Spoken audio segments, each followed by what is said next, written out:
Fala pessoal, boa noite, prazer, sejam todos bem-vindos aqui ao canal do GBG Network. A gente sabe, quando a gente fala de processo judicial, a maioria das pessoas pensa em quê? Pensa em advogados, pensa em juízes, pensa em sentenças, mas existe assim um universo pouco conhecido que pode mudar completamente o resultado de uma ação. A qualidade das provas, a auditoria do processual e a perícia técnica, a cadeia de custódia. Será que a decisão judicial pode estar baseada em provas frágeis? Será que erros técnicos podem alterar completamente o resultado de um processo? É sobre isso que a gente vai falar hoje. E para falar sobre isso, eu tenho o prazer de receber ele. Deixa eu pôr ele aqui na tela e mudar aqui o fundo. Agora ficou bom. Seja muito bem-vindo, Stefano Scalon Cruvinel, que nome bacana, fundador da Evijure. Stefano, seja bem-vindo, prazer de receber. Obrigado, Tuco, pela oportunidade de falar desse tema, que talvez seja o tema mais valioso para operadores do direito e para pessoas, né, que consigam entender isso como um ativo estratégico dentro dos seus litígios. Afinal, quem de nós, brasileiros, que não temos problemas, né? E normalmente esses problemas terminam lá no judiciário. Então, entender nulidades processuais já deixou de ser um ativo jurídico para um ativo estratégico das pessoas. Então, afinal, muitas pessoas às vezes estão perdendo os litígios e, ao conhecer as possibilidades, talvez não saibam como operá-las, entenda como uma esperança de assim buscar ali o seu direito e reverter o cenário que às vezes não está coadunante com a verdade dos fatos ou com os acontecimentos. Afinal, não necessariamente a justiça ela foi feita porque houve erro na condução do processo, houveram situações que são extraprocessuais que acabam contaminando tanto a credibilidade do judiciário, quanto a credibilidade do processo, quanto a autenticidade e a credibilidade das provas do processo, que pouco ou nada se fala. As pessoas às vezes enxergam nulidade como uma intimação que não foi feita. Isso é advocacia, o direito da década ou do século passado.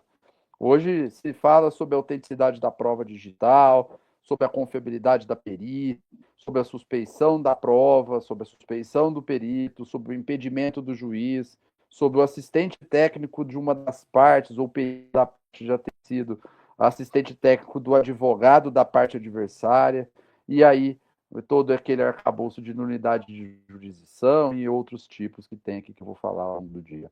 Então, esse tema, excelente, ele é um tema que acaba invadindo o cotidiano de litígios e da nossa vida também. E fala para mim, quando a gente fala de nulidade processual, muita gente. Por que eu estou perguntando isso? Muito do público aqui do GBG, a gente não tem só advogado, a gente não tem pessoal do jurista, tem contador, tem bastante gente em diferentes áreas. E quando a gente fala de nulidade, muita gente imagina que é apenas um erro burocrático. Afinal, traz para a gente, principalmente para quem não é desse meio, que realmente é a nulidade processual. Olha, para colocar aqui um ponto legal nesse tema. Para quem não é do meio, tá? São todos esses tipos de nulidade, tá? São 15 pilares de nulidade. Para cada pilar desse, existem dezenas de subtipos e subespecificidades disso. Mas para quem não é no meio, vamos falar de negócio com relação à nulidade, tá? Como que a nulidade vira um business para aquelas pessoas que conseguem fazer uma apuração financeira? A engenharia de nulidade, seja engenharia positiva, ou seja, analisar se tem nulidade para melhorar e sedimentar ainda mais a tese, para fazer aquele litígio virar um ativo financeiro. Essa é a engenharia positiva de nulidade. E a engenharia negativa é encontrar os resultados dos processos, ou seja, antigamente falando advogado do diabo, para poder ver como anular um litígio judicial. Afinal, os litígios têm um impacto econômico financeiro relevante. As pessoas às vezes não sabem que um litígio começou em 100 mil reais, ele chega em 400 mil, 500 mil, porque o processo levou 10 anos, 12 anos e tem juro e correção monetária da data do evento, correção, e juros a partir da citação do réu pela lei. Hoje, pela Selic. Desde outubro de 2024, o Código Civil se alterou e as correções do processo são pela Selic. E a Selic hoje está em mais de 15% ao ano. Olha que investimento bom, um ativo financeiro, um ativo litigioso. Bom se vencer. Mas e se perder o litígio? Será que você contabilizou e provisionou que uma ação de 100 mil virou 400 mil e você pode pagar mais de 20% de sucumbência, de custas processuais, ou seja, você entrou com um litígio para receber 100 mil, pode sair devendo 80, 100, 120 mil reais, ou até mais, depender da beligerância jurídica que tiver do outro lado. Às vezes as partes, dentro de um processo, processam a outra parte, e a outra parte fala, não, eu que te devendo, não, é você que está me devendo 300 mil. Então, olha só, o risco. Vamos precificar economicamente um risco jurisdicional. E a engenharia de nulidade pode atacar isso tudo para reduzir esse risco. Mas vamos lá. 100 mil reais é o processo do Tuco contra o Marcelo, ok? Só que o Marcelo falou, não, Tuco, eu não te devo 100 mil, você me deve 300. Se o Tuco perder essa ação, quanto ele paga? Então ele paga 20% de 300, certo? 60 mil reais. Põe esse número no cheque aí, 60 mil menos para o Tuco. Acabou o prejuízo? Não. O Tuco possivelmente vai ter que pagar os 300 que o Marcelo falou que ele deve para ele. Só que não é 300 só, é 300 com o mesmo múltiplo de juros e correção que eu estabeleci 15 vezes. Então você está devendo para ele, Tuco, 900. Só que não acabou aí. Você tem também a sucumbência da reconvenção. É 20% de 300 nesse cenário estimado. Opa, então eu tenho mais aqui 2, 4, 6, 60. Então eu tenho 60 mil inicial, negativo. 60 mil da sucumbência da reconvenção, negativo. E a reconvenção, 900 mil reais atualizado.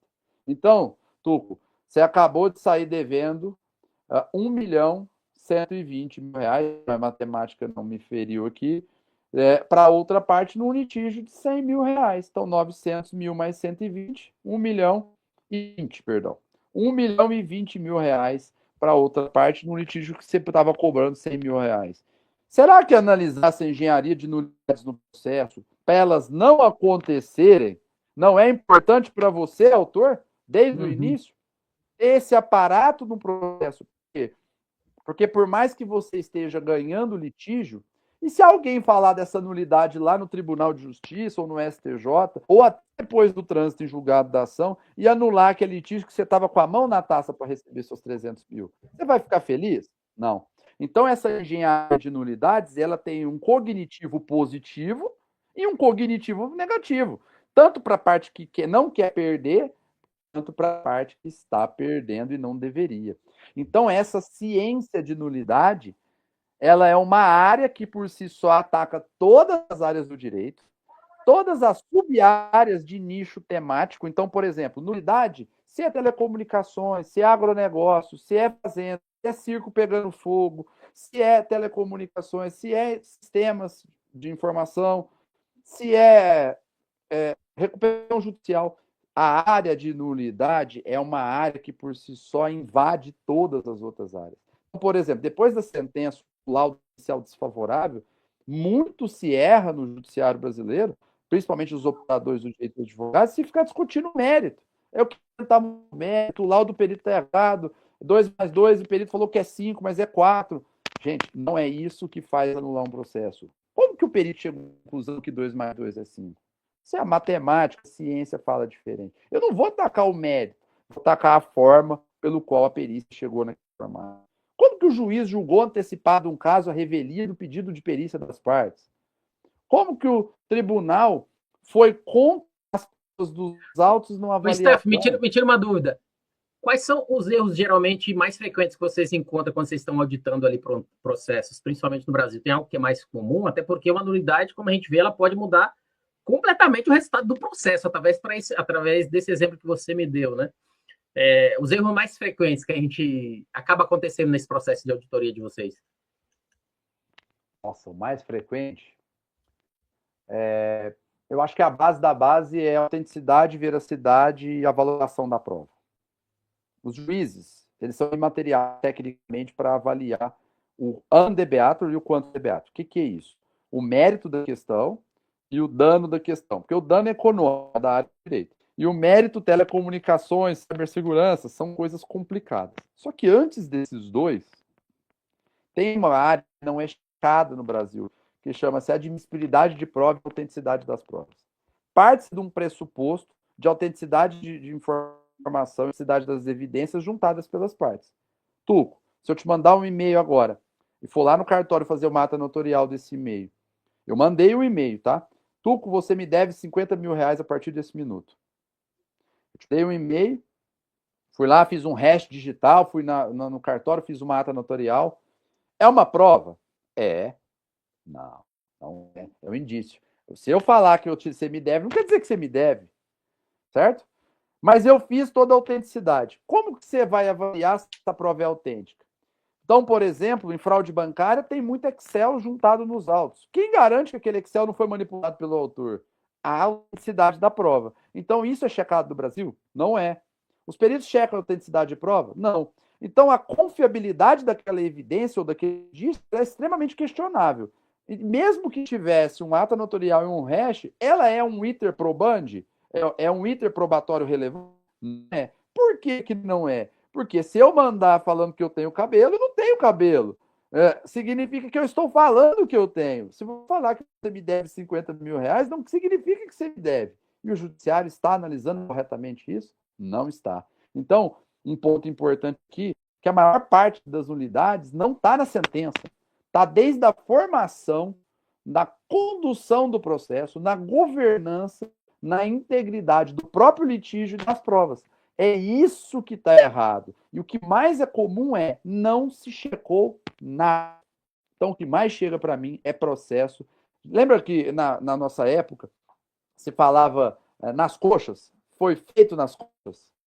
Que era aquela situação onde fazia as telhas nas coxas e a telha ficava torta, que cada coxa era de um formato? Pois é, e elas não achavam. Os processos judiciais brasileiros, em grandíssima maioria, são empíricos. Até hoje. Eu já auditei mais de 30 mil processos. Eu administro mais de 400 clientes. Você concorda comigo que nesse histórico de quase 10 anos de operação no escritório, eu nunca encontrei um processo que não tivesse pelo menos 3 nulidades absolutas?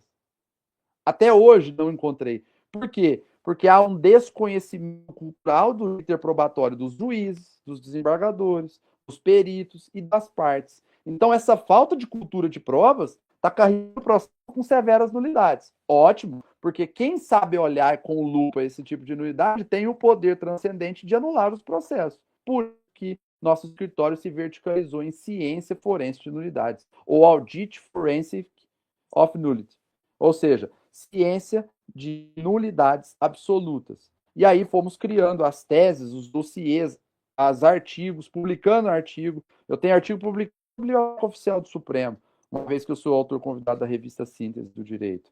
Então, por que que eu consegui isso de alguma maneira? Porque todos esses temas, eles invadem diretamente o mérito do processo. Porque se você tem uma prova não confiável, o julgamento está maculado, está viciado. Não é porque o juiz está corrupto, não é porque o perito está corrupto, não é porque o desembargador está corrupto. É porque a prova se corrompeu. E se a prova se corrompeu, no vício procedimental, ela não é confiável, ela é ilícita para fim. Então, aquele e-mail, mesmo com hash, não pode ser valorado como prova. Aquele, se não tiver autoridade, não pode nem ser valorado. Ou seja, não pode ser admissível. E aí as pessoas não entenderam isso ainda. Então, o que mais acontece no escritório são processos que você vai analisar lá no fim e ver que mesmo para quem está ganhando, está cheio de nulidade no processo. Basta parar com profundidade, AAA, colocar uma banca especializada, não jurídica, mas de auditoria, para poder auditar essas nulidades. Com certeza vai achar a tese ali para anular o processo. Excelente. Fala para mim um pouco, até você fala muito sobre defender defender que o processo deve ser construído a partir de provas, né? Como você deixou claro agora, e não apenas de argumentos jurídicos. E quando uma prova talvez mal produzida, ela pode custar ali para uma empresa, né? Desse contexto, exatamente a gente sabendo que a prova deve ser construída, mas a prova mal produzida, quanto que custa ali, talvez no final, se não tiver todo esse trabalho, né, de litígios completos, né, tudo aconteça de forma exatamente como esse trabalho que você faz durante uma perícia. Quanto que isso pode custar ali no final para aquela empresa? Pode custar uma palavra com 3 letras, a paz, mais do que o dinheiro. O que acontece? Vamos lá. Nós temos um problema cultural nisso. Quando você tem um litígio, você procura um advogado, certo? Você tem um problema, você procura um advogado. Tá errado? Tá certo. Não tem certo ou errado. Mas o que eu acredito é que você deveria procurar um escritório, eventualmente até de auditoria, para poder verificar se suas provas estão listas, estão admissíveis, catalogar isso, envelopar isso num dossiê, entregar na mão de um corpo jurídico para poder fazer a estratégia processual em cima de um arcabouço probatório. O cliente chega e vomita um monte de provas no colo do escritório, acha que o advogado vai dar conta de fazer isso, essa análise peremptória das provas, a autenticidade dessas provas, o advogado junto o que ele acha que deve no processo, e aí começou um processo empírico, que pode custar a paz daquele cliente. Tudo que você define sem analisar o arcabouço probatório, e essa análise é técnica e não jurídica, você está definindo o rumo de um litígio na base empírica, na minha visão. Se você começa, tanto que o CPC tem a questão da apreensão antecipada de prova, exatamente para fazer a coleta da prova e fazer a avaliação da prova por um perito, para depois começar um litígio indenizatório, para não expor o contratante a risco. Isso é uma opção jurídica do advogado. Como há um extremo desconhecimento, de cada 100 advogados que eu converso, só uns 4% conhecem a lógica da produção antecipada de prova. E desses 4%, menos da metade já fizeram alguma. Ou seja, falando de menos de 2% da população jurídica do Brasil, que está em quase 2 milhões de advogados, conhecem e já operaram uma produção antecipada de prova. Ou seja, começaram um litígio numa base empírica, com uma exposição a risco para ele, para o contratante dele, muito alta. Então, custa muito caro, custa paz e custa muito dinheiro. Vou dar um exemplo, tá? Eu tenho litígios lá no escritório na casa de 100 milhões de reais. Então, se esse cliente perder esse litígio, ele basicamente pode tomar uma sucumbência de 20 a sei lá qual valor de sucumbência. Por quê? Então, se ele não investir financeiramente e tempo também em análise de ciência probatória para dar o corpo jurídico dele no mérito e no dano da questão e também na autenticidade das provas, a probabilidade dele ter um cenário desfavorável começa a aumentar muito. Então, porque se os players e os polos são equivalentes, então se os oponentes são players equivalentes, um advogado versus um advogado, quem tem mais direito e mais ciência política por trás, necessariamente vai ganhar. Se você tem um player que existe um desequilíbrio de força, então você está processando uma Oracle, uma Microsoft, uma Meta, e por melhor que seja o seu advogado, já existe um desequilíbrio dessa balança. Se você não investir no interprobatório para minimamente equilibrar essa balança, a probabilidade estatística de você perder a ação passa de 90%, mesmo você estando certo. Por quê? Porque o outro lado tem maior capacidade cognitiva, maior capacidade técnica, tem peritos que eles já contratam, eles são peritos na área, o contrato foi formulado por eles normalmente, e a banca jurídica deles tem experiência em volumetria de litígios, que o seu advogado, por melhor que ele seja em outro tema, ele não tem esse nível de experiência, não é conhecimento. O conhecimento do seu corpo jurídico é maior do que do advogado do adversário, mas a experiência dita maior do que o conhecimento. O segredo não é o que está nos meus livros, o segredo é o que não está nos meus livros, para gerenciar o processo. Nos meus livros está a academia, a ciência ali. Mas o segredo ali, a prática é o como vai ser redacionado aquele pedido, a estratégia por trás dele, a hora de colocar. Você faz uma baita auditoria para fazer todo o arcabouço probatório. Você vai juntar tudo na petição inicial ou você vai deixar para entregar para a perícia na etapa pericial? Você vai entregar todas as suas teses, suas estratégias já na inicial para o réu do processo? Então não quer dizer que você não tenha que fazer. Você faz esse arcabouço para você escolher qual medida jurídica relevante você vai fazer e depois você deixa para juntar isso na etapa pericial se você já está com essa estratégia. Ou seja, uma coisa é o que você fez, outra coisa é como você fez. O que a gente põe nos livros nossos, nos nossos artigos. O como a gente não faz exatamente pela questão estratégica de mercado que a gente tem. Então, custa demais não estudar engenharia de nulidade desde o início do processo. Porque o cuidado que você tem que ter, vamos supor que o Tuco está ganhando uma ação e não cuidou com a engenharia de nulidade, você próprio, o seu corpo jurídico, ou até mesmo o seu assistente técnico, carreou o processo de nulidade. Você pode estar ganhando e pode tomar um revés lá no tribunal, no STJ, ou até numa liquidação de sentença, e reverter débito, crédito em débito. Então, custa muito dinheiro saber isso. Mesmo cenário favorável. Agora, imagina no Fala para cenário que você mim, está perdendo. sim, e fala para mim, existem nulidades talvez que permanecem visíveis durante anos, talvez? Eu não entendi a pergunta, perdão? Existem nulidades que talvez ela passa desapercebida ali durante anos?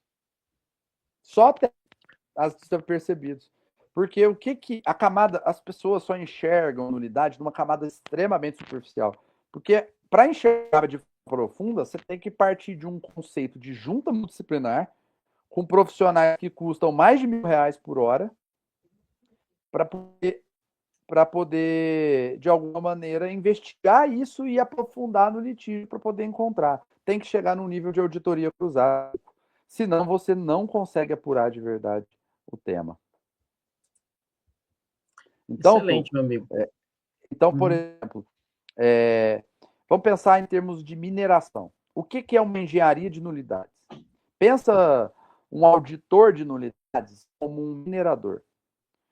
Pensa o advogado como um terraplanista, ou seja, ele está vendo ali a nulidade que está extremamente em cima da terra. Só que isso o judiciário brasileiro atenua. Ah, não citou, não demorou para citar, não sei o quê. Mas não muda o mérito, não.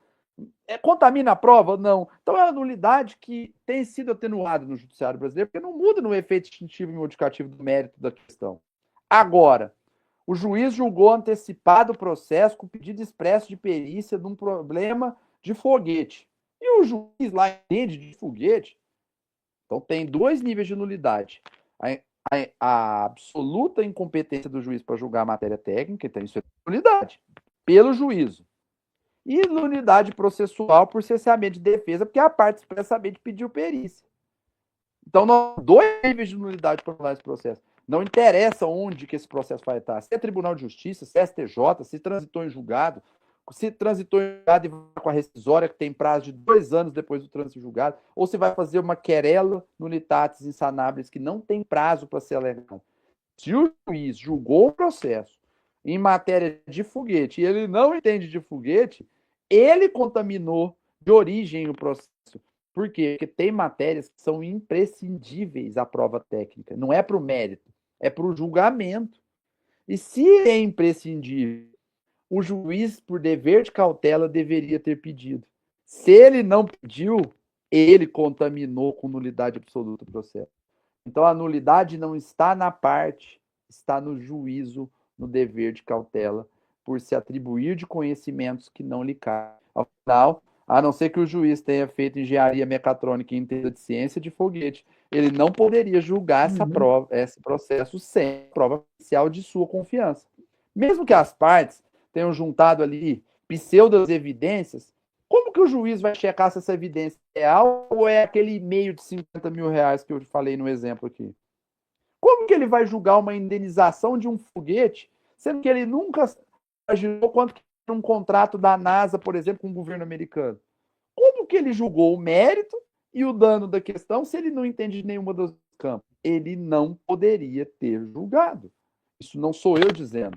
Isso é a ciência de nulidades. Isso são as minhas jurisprudências do meu escritório, que são quase que exclusivas, e um tema repetitivo do STJ que fala, em matéria eminentemente técnica, é imprescindível a prova penal. Então, mesmo que as partes não tenham pedido, o juiz deveria, por deveres de ofício e de cautela, ter pedido. Então, a nulidade não está na parte não ter pedido, e sim no juiz por não ter feito ali, ter feito ali os deveres de cautela e ter da própria pericial. Se aprofundar, vamos pensar a mineração mais profunda. O advogado está vendo ali em cima da terra, um perito, assistente técnico está vendo 50 metros para dentro da terra, um perito 150 metros e nós, auditores, estamos vendo 2 quilômetros para dentro da terra. Quanto mais você aprofunda, mais nulidades você encontra, mais forte fica a sua sedimentação de tese. Então, isso é um ponto extremamente importante aqui para o tema, seja para o operador do direito, seja também por questão prática econômica, porque todo litígio gera risco. Tem proveito econômico, benefício, mas gera risco. Se você não olhar isso, você está ficando 10 anos beligerando num processo, você acha que você pôs a mão na taça, alguém vai balançar essa nulidade lá e vai falar, opa, peraí, essa prova aqui não foi checada. A probabilidade de voltar esse processo todo para a instrução e você ter perdido 10 anos é gigantesca. Então é bom você cuidar disso antes de acontecer isso. Se você deixar para cuidar depois, alguém pode contratar um escritório como o meu Exatamente. e E fala para mim, ir lá é, e anular o processo. dentro desse contexto de auditoria jurídica, né, estratégia que vocês fazem, né, você fala muito desse contexto. Como é que funciona exatamente essa auditoria dentro desse trabalho que vocês fazem? E, principalmente, em que momento que a empresa ela deve procurar a auditoria? É antes da ação? É durante a ação? Ou é depois? Em que momento realmente que ela deve buscar a auditoria? E como funciona esse trabalho de auditoria? Depende da hora. Se você. O ideal é contratar um escritório de auditoria para te dar essa assessoria técnica durante todo o litígio, para não acontecer as nulidades. Esse é Uhum. o mundo de Bob aqui, não é o mundo ideal.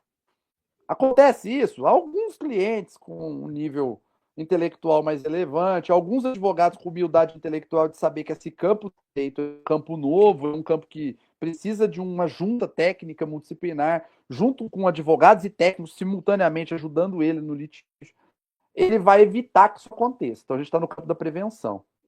Agora, no campo da reação, já seria um momento que tem um laudo, uma sentença ou um acórdão desfavorável. Então, o melhor momento de contratar é antes de instruir o processo para você evitar que isso aconteça. Para você produzir a prova antecipada, para você tirar um pouco a caneta da mão do juiz, jogar para a mão da caneta do perito, porque aí o perito é técnico, e aí você traz para mais uma boa prática. O tema técnico, mas a caneta tem que estar na mão do perito do que do juízo, certo? Então você controla mais ali o resultado do processo e traz uma boa prática mundial aqui nos Estados Unidos, é muito usada, que a ciência lá vale mais do que o operador do direito. Então, isso é mais importante para você ter uma sedimentação da tese. Então, para o operador do direito, o advogado, eu falo que esse trabalho contributivo, qualitativo, ele vem para fomentar a tese jurídica, para sustentar a tese jurídica. Senão ele fica falando, falando, falando, e no processo, petições maravilhosas, não sei quantas páginas, mas no Twitter probatório, que é o que acontece mesmo, não tem. E o que tem é frágil, não foi checado, é um indício de prova, é aquele e-mail de 50 mil que eu dei de exemplo. Agora, chegou num cenário processual onde teve um laudo desfavorável, ou está com nuances, ó, esse juiz aqui está estranho, nada que eu pedi dá, pedir liminar ele não deu, ele julga, tudo que a outra parte fala, ele responde rápido, o meu ele demora um mês, dois, três, para dar um despacho. Olha, parte-se ali para uma auditoria do processo e da situação para ver o que está acontecendo nesse processo, para trazer ali liturgia e visibilidade, seja do juiz, do perito ou do próprio judiciário. Por quê? Porque as partes têm, pelo advento do novo CPC, um papel protagonista dentro do processo. Tem que ter um papel protagonista. E você E isso consegue, tirou. inclusive, Steph, você consegue identificar oportunidades financeiras dentro do processo judicial e a auditoria ela ajuda até a aumentar, talvez, a indenização e fortalecer a defesa, né? Sim. Então vamos pegar um exemplo prático, tá? Nós trabalhamos num caso, o valor da casa era 400 e poucos mil reais, tá? Era uma empresa alemã, né, de tecnologia, que vendeu um produto falho, defeituoso para o fornecedor. Então foi comprovado ali que a falha foi do fornecedor de tecnologia e tal, dentro do primeiro grau. Houve uma sentença que só é, ratificou o entendimento do perito, como mandou o réu devolver todos os prejuízos em virtude da infrutífera implantação de tecnologia. Quando fomos para a apuração, nós conseguimos entender ali que o impacto econômico financeiro tinha 400 mil. 400 mil era uma rubrica de ressarcimento que já estava em mais de 2 milhões de reais atualizado. Mas quando nós fomos para dentro da operação do cliente, entendemos que ele teve despesas internas com a contratação, ele teve despesa de viagem, ele teve horas internas vinculadas ao projeto, que ele teve outros sistemas que não funcionaram, em virtude daquele primeiro, que ele teve perda de contrato mercantil porque o sistema não funcionou, e principalmente ele não atingiu redução de colaboradores porque que o fornecedor prometeu, tudo isso vira dano material indenizável. Lembre-se, dano material sustentado. E isso deu mais de 50 e tantos milhões de reais, o que proporcionou uma mesa de acordo de 10,6 milhões de reais. Isso, inclusive, foi business case até na Folha de São Paulo. Então, é o maior acordo histórico, 23 vezes, de tecnologia, proporcional ao valor da causa do país, dos últimos 10 anos. Então, em resumo, qual técnica foi utilizada? Uma técnica de apuração avançada do mérito, uma sedimentação que o perito homologou essa estratégia, essa técnica que a gente utilizou e ratificou isso. O juiz re-ratificou isso na sentença baseado no laudo do perito de sua confiança. E o quantum de beato nós apresentamos para o réu e compusemos uma acordo ali de 10,6 milhões para evitar ali um dano maior para eles na casa de mais de 50 milhões de reais. Então, o ponto é o poder disso para aumentar o quantum de beato dentro dos limites do que existe realmente ali de fato. Então, para poder apurar realmente, e isso dá ali poder ali para apurar lucros cessantes e outros prejuízos em virtude daquela situação. Não é só a batida do carro, é o tempo que o carro ficou parado. Então, se o carro é seu meio de transporte, peraí, eu aluguei Uber o tempo inteiro. Então, é o carro, arrumar o carro, a depreciação do carro pela batida. Olha isso, arrumou, acabou? Não. E o carro que depreciou? Porque um carro batido não é igual a um carro que não foi batido. Alguém olhou isso? Isso está 100 metros para dentro da terra que essa apuração as pessoas esquecem de olhar. Tuco, vou te dar um dado. 70% do PIB brasileiro está dentro do judiciário. Isso é só a pontinha do iceberg. Eu estimo que 3 a 5 vezes o PIB tem dano que está olhando dentro de litígio judicial, corrigindo a Selic. Olha que negócio bom em termos de investimento. Então, se você enxergar litígio judicial como ativo de crédito, como investimento, logo ele passa a ser um baita de um negócio. Se você enxergar como uma beligerância, como um problema, passa a ser um péssimo negócio. Por quê? Porque você não investe na ação e aí a chance de você sair devendo mais do que você está pleiteando é enorme. Eu gostei demais, até porque se você consegue achar ativos ocultos dentro do processo, facilita demais para a empresa quando tem esse trabalho de auditoria e você consegue considerar todas essas etapas. Você me falando aqui, eu comecei a imaginar aquelas séries de advocacia que a gente pega aquele advogado bom, que considera tudo, que tem equipe, que tem isso, que tem investigador e tal. Você vê como é importante, né, quando a empresa está preparada, né, com todas as atribuições necessárias para poder ir atrás de tudo aquilo que precisa. A gente falou bem no comecinho, acho que antes da gente entrar, você falou sobre inteligência artificial. Eu queria entender um pouco até do vocês estão lançando agora, acho que é NVIDIA, né? Como é que essa inteligência artificial ela entra aí nesse contexto de auditoria judicial? Bom, a NVIDIA, né, é parecendo o nome de pessoa, né? É o acrônimo de Evidências por IA. Na Legal. verdade, é uma ferramenta que eu desenvolvi há cerca de 2 anos para escalar minha operação. Né? Eu tenho operação crítica, então eu tenho litígios em 19 estados, administro um portfólio de litígios de 9 bilhões de reais, então, em um volume grande, né? Cerca de 350 litígios. Perto de escritórios que administram 10 mil processos de menor volume financeiro, talvez não seja, mas perto de outras situações é bem relevante em termos econômicos. Para eu escalar minha operação, para não ter que inchar minha operação com centenas ou milhares de pessoas a mais, eu investi por 2 anos em plataformas de tecnologia para poder fazer ferramentas de inteligência artificial e combinações de ferramentas de inteligência artificial para escalar minha operação. Um belo dia, Tuco, me deu um insight. Eu falei, peraí, eu uso isso para minha operação. Eu acho que peritos, fundos de investimento, advogados e clientes podem usar a minha ferramenta. Obviamente, eu estou lançando inicialmente primeiro para fundo de investimento, depois eu vou licenciar para peritos, advogados e partes. Então, você quer saber como é que está seu processo? Você vai jogar dentro da ferramenta de inteligência artificial, que não é genérica. Você pode jogar num cloud, num chat GPT? Pode, mas ela não é especializada nisso. Ela não tem o know-how embarcado de nulidades que o meu escritório tem, primeiro ponto. E ela vai alucinar, porque o volume de dados de um processo num PDF chega a 1 giga. Ela não vai ela vai perder a janela de contexto, ela vai te dar uma alusão à verdade, mas não vai te dar aquilo específico. Ou seja, vamos supor um processo transitado em julgado, você quer ver se tem nulidade que você está perdendo. Você vai jogar lá, ela pode até te apontar um ou outro ponto, mas é frágil. Mas ela não vai checar se a assinatura da parte confere com a assinatura da procuração.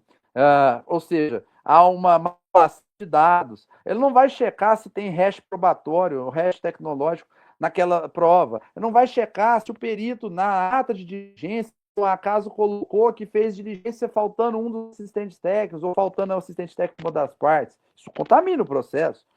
Ela não vai checar nesse nível, porque ela não sabe o que olhar. Se você parte de uma empresa que já tem esse know-how e faz ferramentas combinadas para fazer extração processual e analisar com profundidade, aí sim a pessoa vai ter uma análise melhor. Então, vem a NVIDIA, primeiro para fundos de investimento, para fazer para o fundo duas coisas que são grandes dores. A primeira, analisar mais rápido, para aumentar a competitividade. Porque é o problema de comprar direito creditório no Brasil? Demora. Os caras ficam um ano em cima do negócio, porque tem que fazer dia, tem que passar pelo administrador, e depois fazer legal opinion, depois que o negócio já está lá na frente. Aí sim você vai ver as nulidades. Ou seja, esse fluxo estressa o vendedor e estressa o comprador. Então, se ele compra melhor, quem compra bem, olhando para o olhado, mas mais rápido. Então, imagina você analisar uma coisa que demora 30 dias para fazer uma legal opinion, uma technical opinion, e trazer isso para 8 horas. Em 8 horas, você tem a sedimentação para saber, para quem está vendendo e para quem está comprando, segurança bilateral, do que é que tem de nulidade que pode ser. Porque tem, vai ter. A pergunta é, será que alguém vai olhar? Então, vem essa plataforma para o mercado, que não é software as a service. Service as a software. Ou seja, eu inverti o contexto. Então, por exemplo, o que é software as a service? É software como serviço, mas o cara está vendendo sistema. Eu não estou vendendo sistema, eu estou vendendo a entrega fim, um relatório sedimentado das nulidades do processo. Então, eu vou vender por produto, sim, e não o software é o meio para o produto, e não o produto é o software. Essa visão é a visão de inteligência artificial. Software as a service não é o contexto de plataformas de inteligência artificial. A plataforma de inteligência artificial, que é generativa e aprende com si próprio, com as informações que são retroalimentadas nela, ela é uma plataforma que entrega um produto fim. Então, se você tem uma plataforma nesse sentido, você acaba fazendo a grande resolução da grande dor hoje, com a segurança jurídica que a gente vive no Brasil. Óbvio, primeiro licenciamento para fundo. Então, o fundo usa essa plataforma de investimento para analisar com profundidade o litígio de forma rápida. Isso é o propósito da NVIDIA, trazer essa verticalização para dentro de uma análise processual, que se fosse contratar o meu escritório para fazer uma análise dessa, ia custar ali caríssimo, centenas de milhares ou milhares de reais para analisar. Imagina trazer centenas de reais para analisar quase que no mesmo nível de uma análise humana. Eu falo quase porque o humano nunca vai ser superado, mas até pelo critério crítico do ser humano.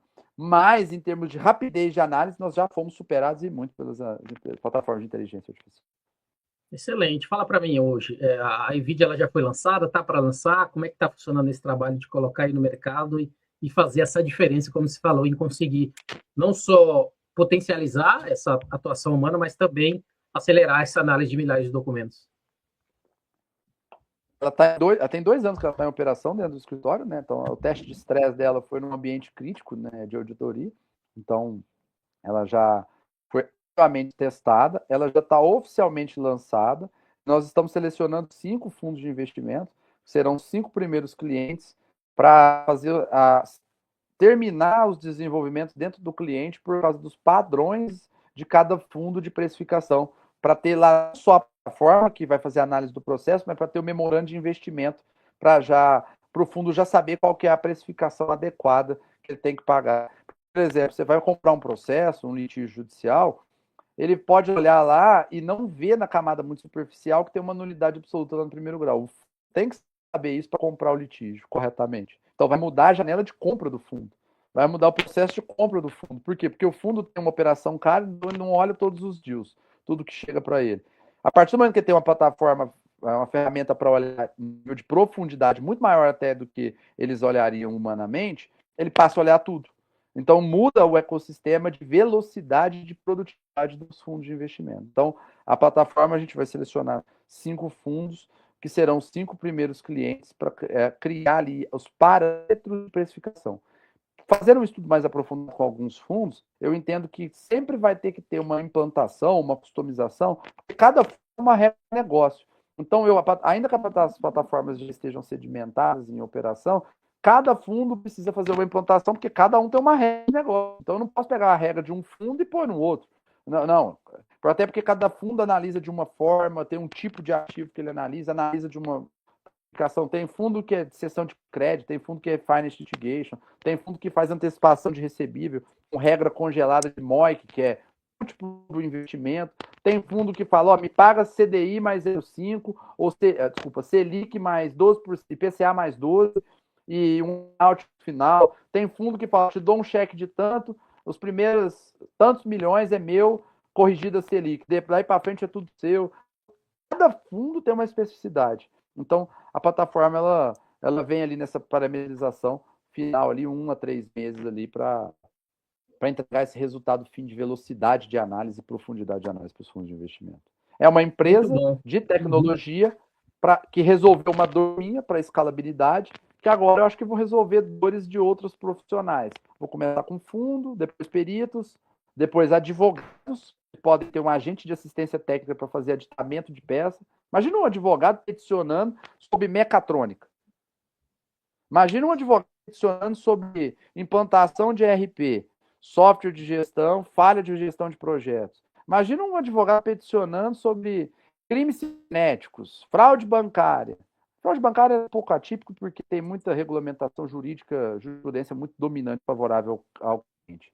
Mas imagina, é difícil para ele, não é a matéria dele. Ele tem que ficar estudando isso? Não, põe um agente de assistência técnica lá, R$ 49,90, vai aditar as peças dele no campo técnico, na matéria em litígio que ele tem. Ele vai ter que licenciar um agente por isso? Não, é um agente que bebe na fonte de conhecimentos técnicos, que valida dentro dos cases nossos, ou seja, não pode ser um negócio, só um GPT lá. Ajuda, melhor que nada. Mas não é específico, não é especializado. E é essa verticalização que, às vezes, o advogado com custo baixo vai utilizar no escritório. E o último, a RAT, varejo tudo, que é popularizar a população, fazer a análise dos litígios judiciais que estão tendo. Então, o cliente está lá, nossa, eu não sei se o processo está legal, eu quero ver o que eu posso melhorar no meu processo, qual estratégia eu posso levar para o meu advogado. Ele coloca lá, sobe numa página digital litígio e o processo faz uma análise sistêmica ali do que as teses têm, qual que pode ser feito e tal. Isso ainda não tem regulamentação no Brasil, que não é proibido, é permitido. Mas é um ponto que ali pode trazer uma segurança para as pessoas e uma não desconfiança. Porque você pergunta para o advogado se está bem o processo, ele vai falar que está bem. Né? E aí o cliente continua desconfiado. Que confia cegamente, faz parte, mas tem cliente que quer conferir para confiar. E confere com quem? Com outro advogado. Aí ele pede para outro advogado analisar o processo. Você já vai ter que pedir para alguém mesmo? Por que ele não paga R$ 49,90 ou R$ 99,90 e coloca na plataforma que vai analisar a parte de técnica da ação e não a parte jurídica? Esse é um ponto importante e que talvez popularize a ferramenta. Então, essa ciência de nulidades é um módulo dentro da plataforma da NVIDIA. E isso é para licenciar ali primeiro para fundo de investimento. Tuco? Acho que o Tuco teve um problema de conexão. Bom, vou continuar aqui enquanto ele volta. O que é o momento? Qual é o momento processual de alegar isso, né? Assim que você identificar. Mas na prática, nulidade de processo você pode alegar em qualquer tempo e grau de jurisdição, porque é um vício insanável dos processos. Ou seja, você teve uma perícia maculada porque o perito não fez uma diligência que ele precisava ter feito. Então, por supressão de ato. Ou ele fez da forma equivocada, isso contamina as conclusões da perícia.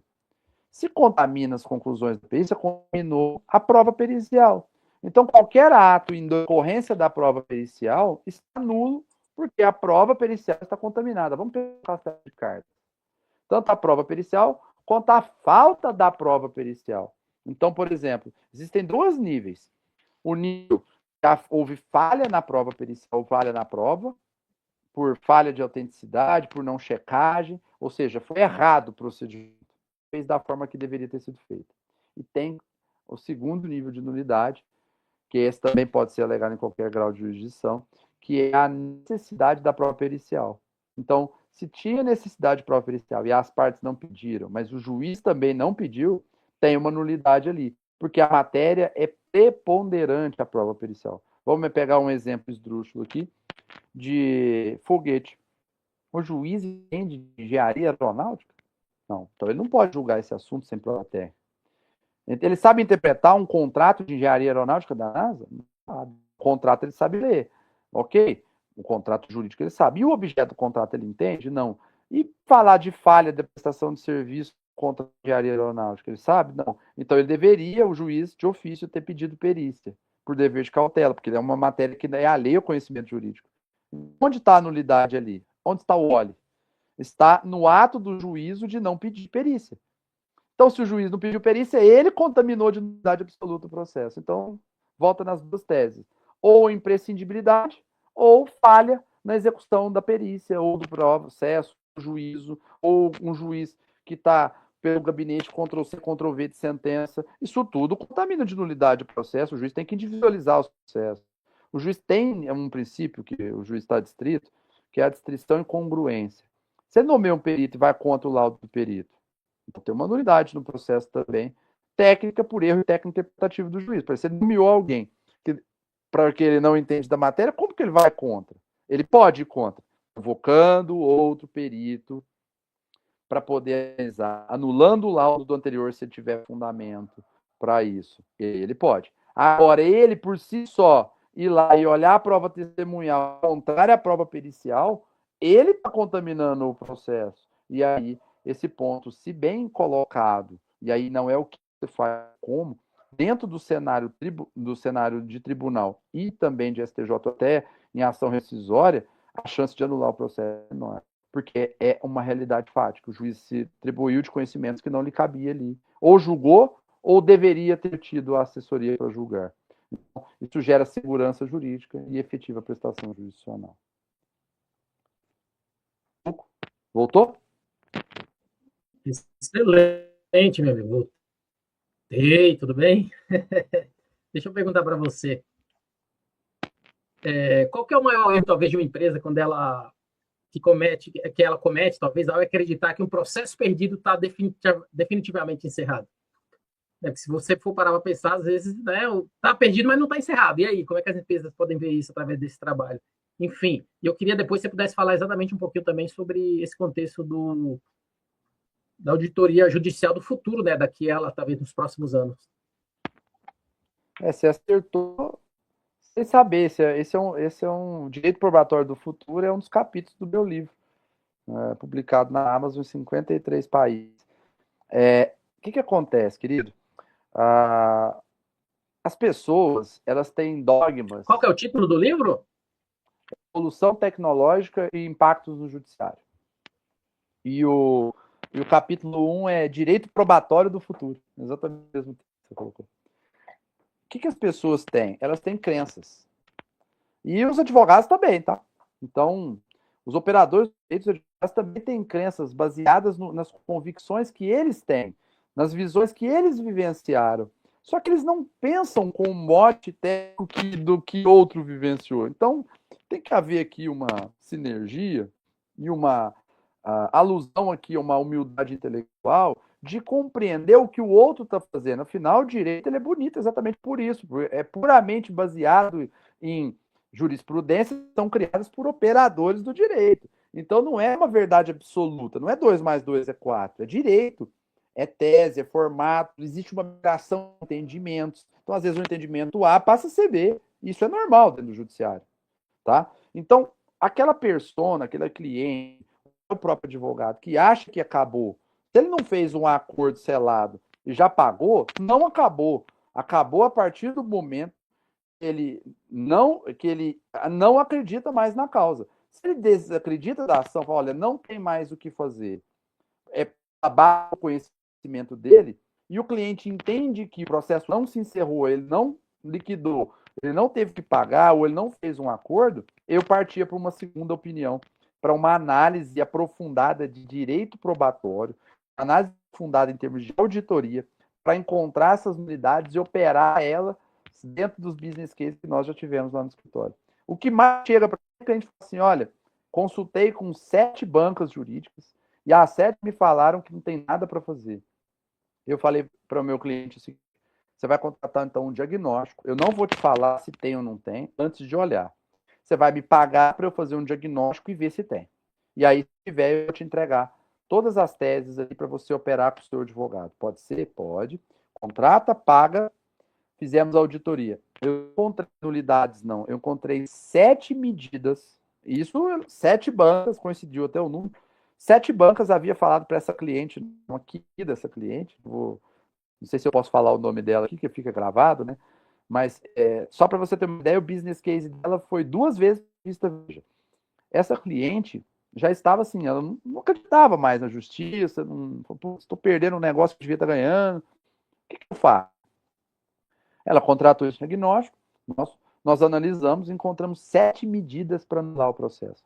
Então, as 7 bancas, que ela consultou, bancas inclusive renomadas, não encontraram nenhum. Você falou, olha, esquece, você já perdeu, você vai perder sua empresa, você vai ficar com uma dívida de mais de 20 milhões de reais e não tem o que fazer.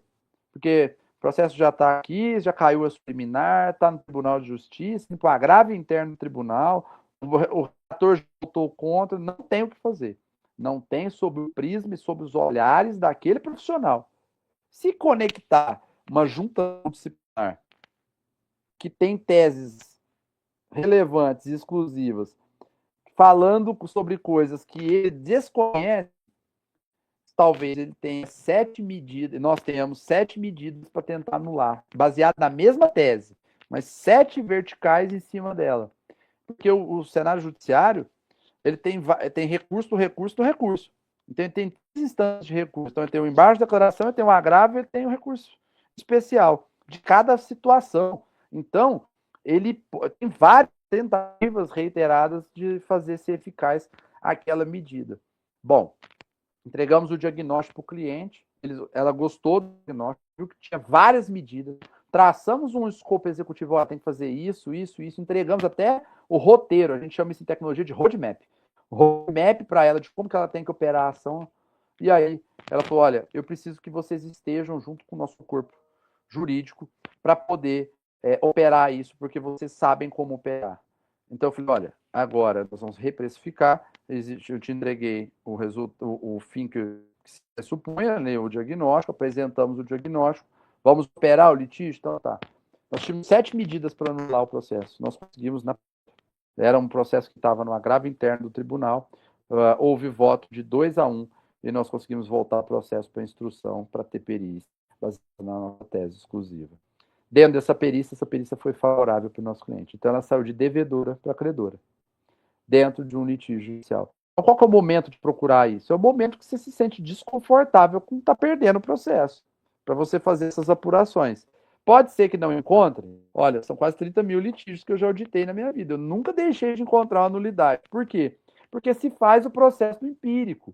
O juiz às vezes comete erros, as partes cometem erros. Estou falando de corrupção, estou falando de suspeição. Mas erros, e são erros que contaminam a prova. Ah, o perito esqueceu de mandar a evidência que recebeu de uma das partes para outra parte.